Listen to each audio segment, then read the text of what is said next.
Hello, everyone. I'm Rajiv Jahar. I'm the president of the Long Island chapter for the American Heart Association, and I'm the chief of cardiology at North Shore University Manhasset on Long Island. It's a pleasure to come to you today to start off our new webinar series on South Asian heart disease, a crisis, as well as a learning opportunity.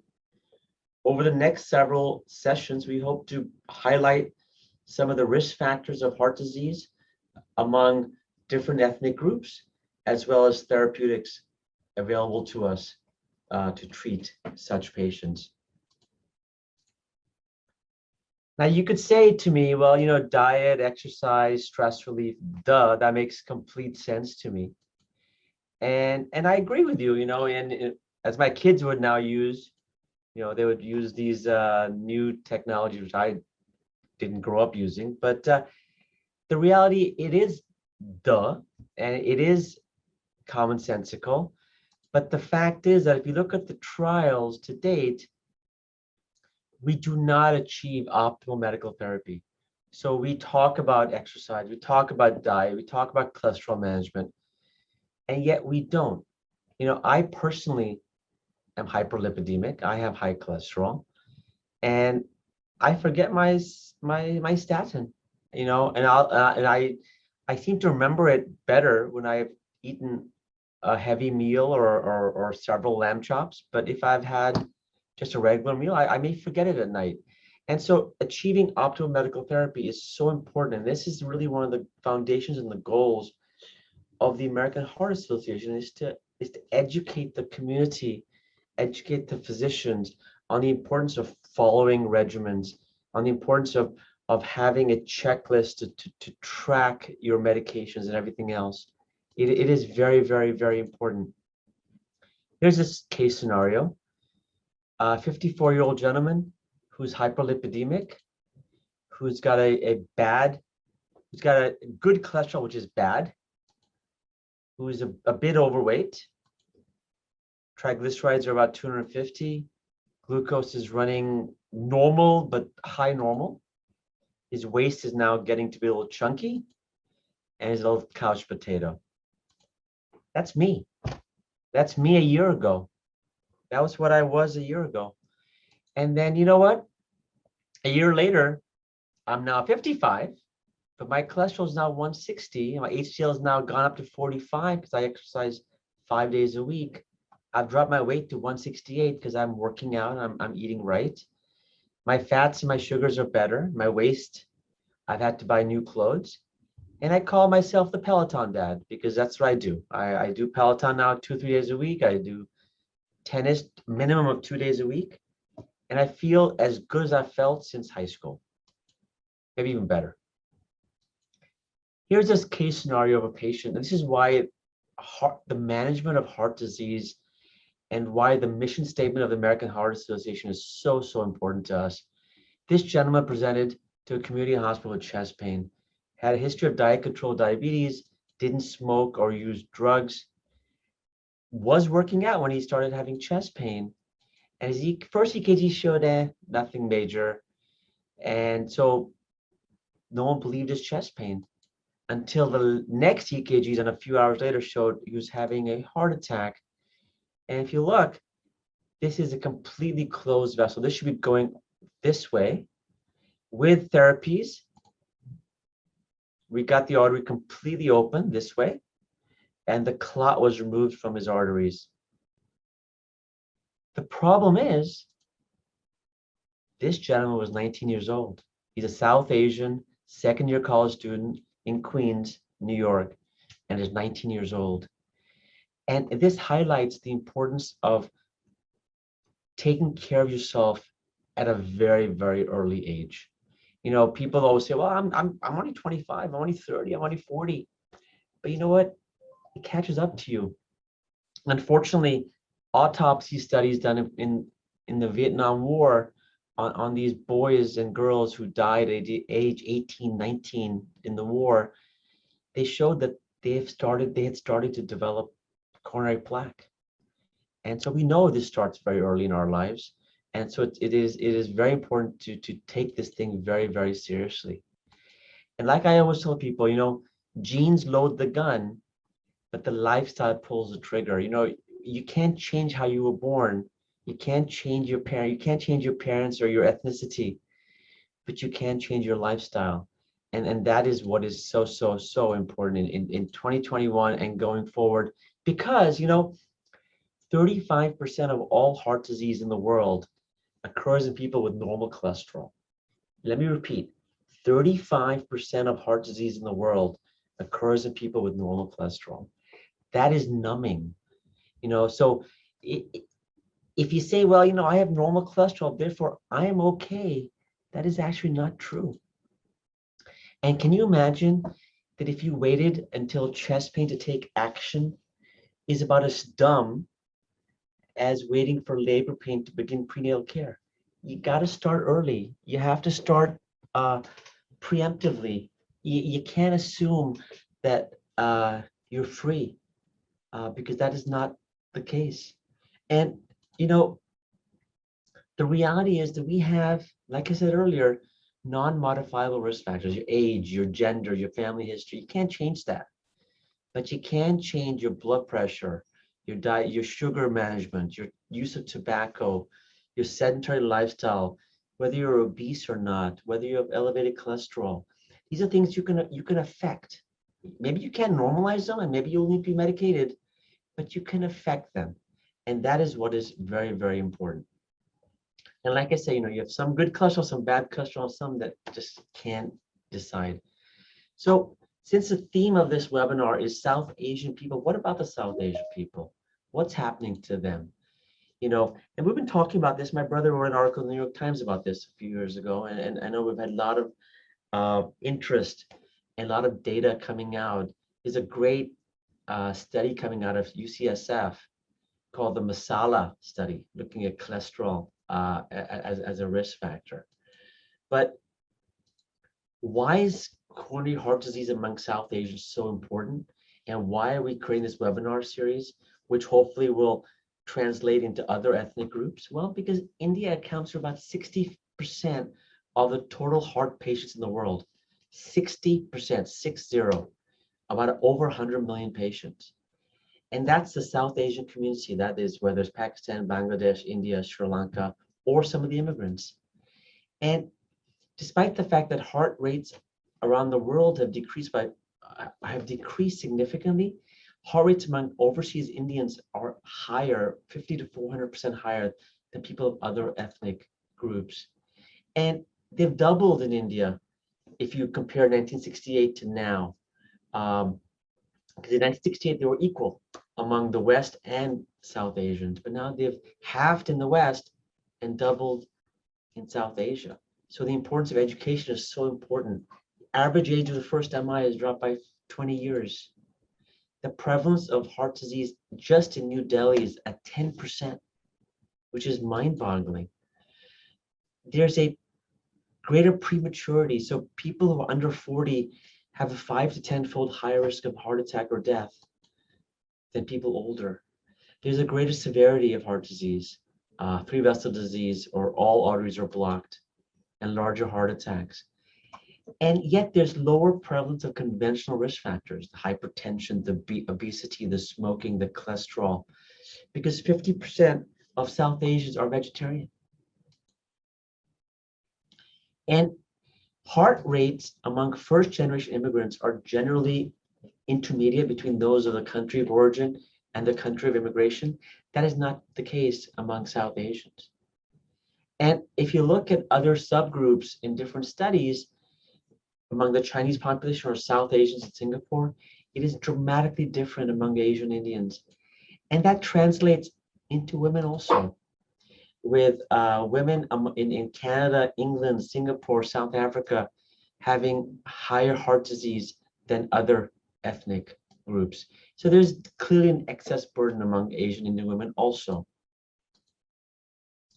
Now, we know that the major risk factors are smoking, diabetes, high cholesterol, hypertension above 140, low good cholesterol or HDL, family history with heart disease in male relatives of less than 55 or female relatives less than 65. and your age, about 45 for men or 55 for women. But these are not the only risk factors. We know there are other mediators now involved: CRP levels, homocysteine levels, lipoprotein A levels.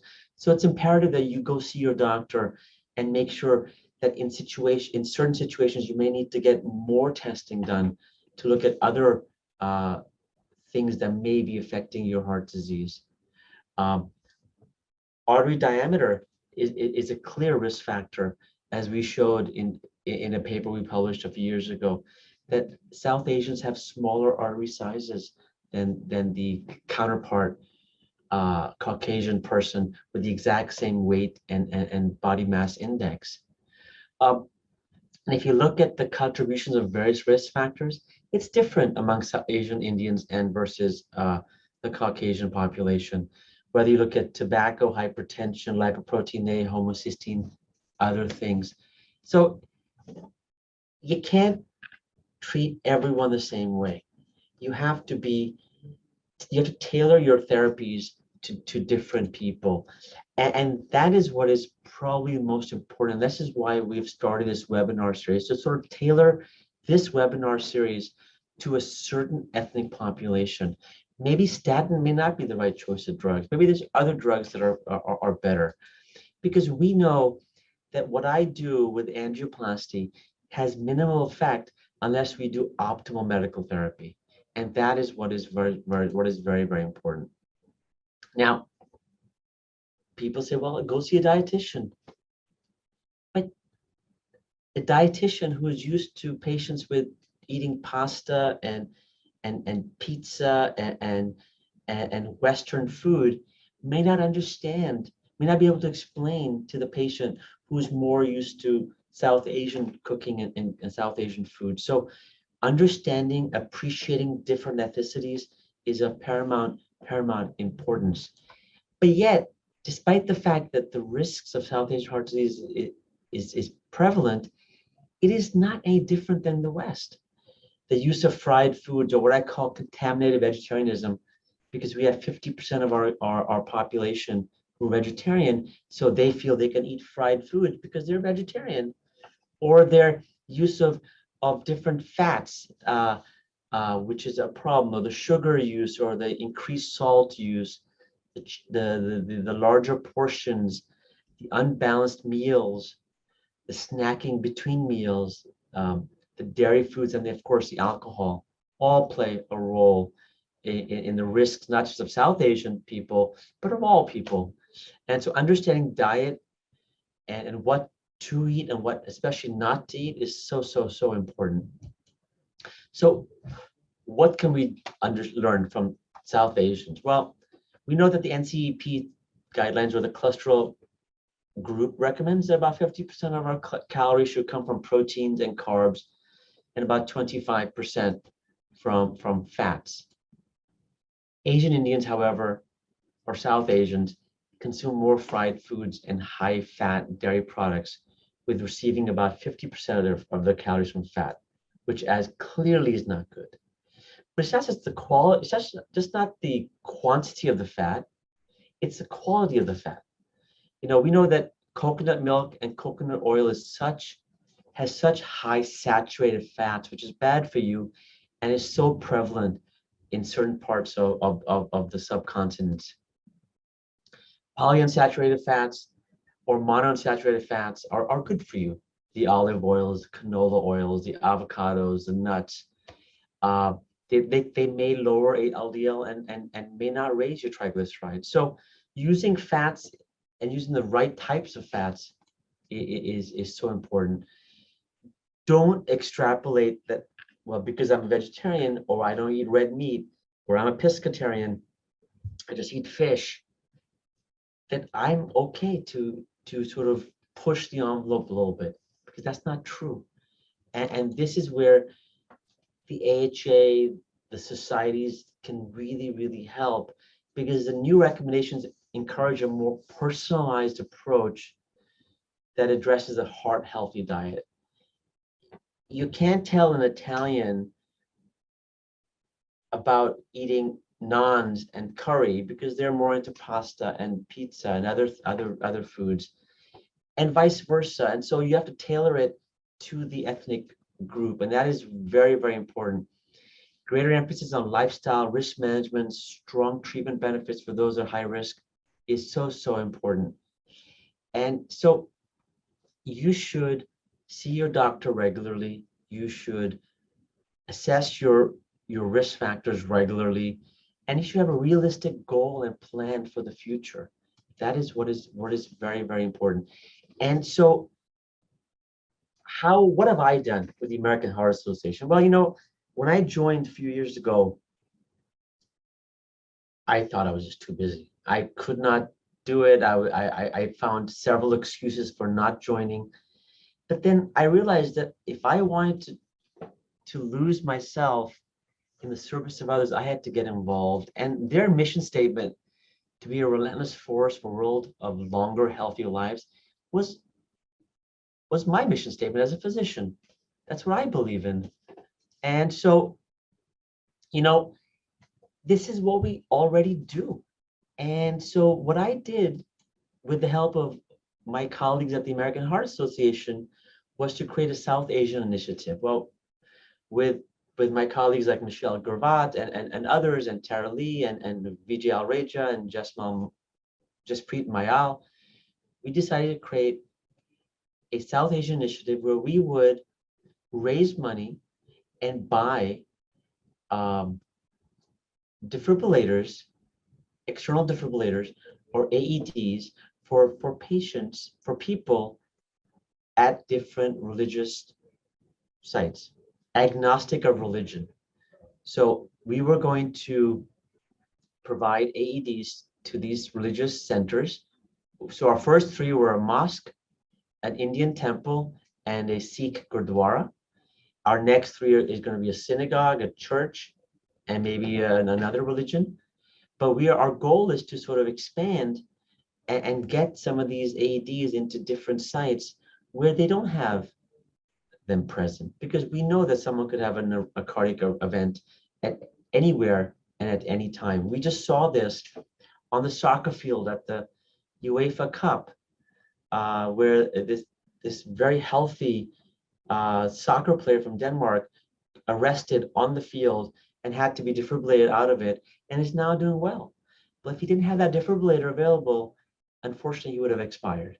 So education and teaching of the community is so, so, so important for us.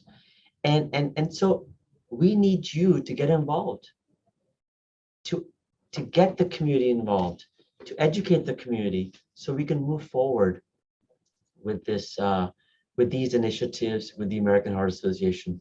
South Asian heart disease is a crisis. It's a disease.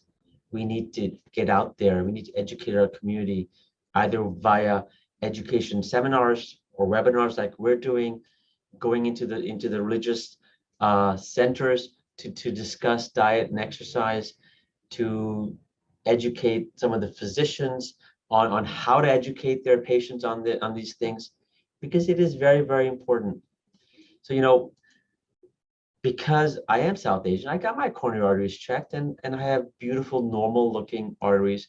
Yeah, all three of my arteries look very, very good. And so this is a relief for me that my left anterior descending looks pristinely normal.